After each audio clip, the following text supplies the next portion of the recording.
వెంకటేశ్వర స్వామికి నైవేద్యంగా బూరెలు ప్రసాదం చేశాను. ఎలా చేశానో చూపిస్తాను చూడండి. ముందుగా నేను మినపప్పు ఒక 4 అవర్స్ ముందు నానబెట్టేసాను. శనగపప్పు వచ్చేసి 1 అవర్ ముందు నానబెట్టేసి ఇందులో ఒక కప్పు శనగపప్పుకి 2 కప్పుల వాటర్ వేసి కుక్కర్ పెట్టేశాను.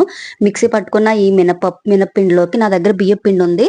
1 కప్పు మినపప్పుకి 2 కప్పుల బియ్యం పిండి యాడ్ చేసేసుకుని అందులో చిటికెడు బెల్లం వేసుకుంటే బూరెలు గోల్డెన్ కలర్ లోకి వస్తాయి అనమాట. చేత్తో మిక్స్ అవ్వకపోతే మినప్పిండి 2 కలిపి మిక్సీ పట్టేయండి.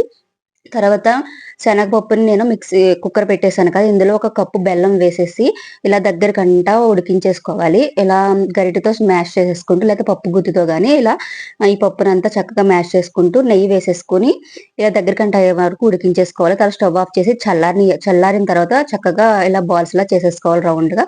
తర్వాత ముందుగా మనం మినప్పిండి రెడీ చేసుకున్నాం కదా, బియ్యం పిండి కలిపి చక్కగా ఈ విధంగా బూరెలు వేసేసుకోవాలి. ఇలా గోల్డెన్ కలర్ వచ్చేందుకు వరకు ఫ్రై చేసి వేడి వేడిగా తింటే సూపర్ ఉంటుందండి.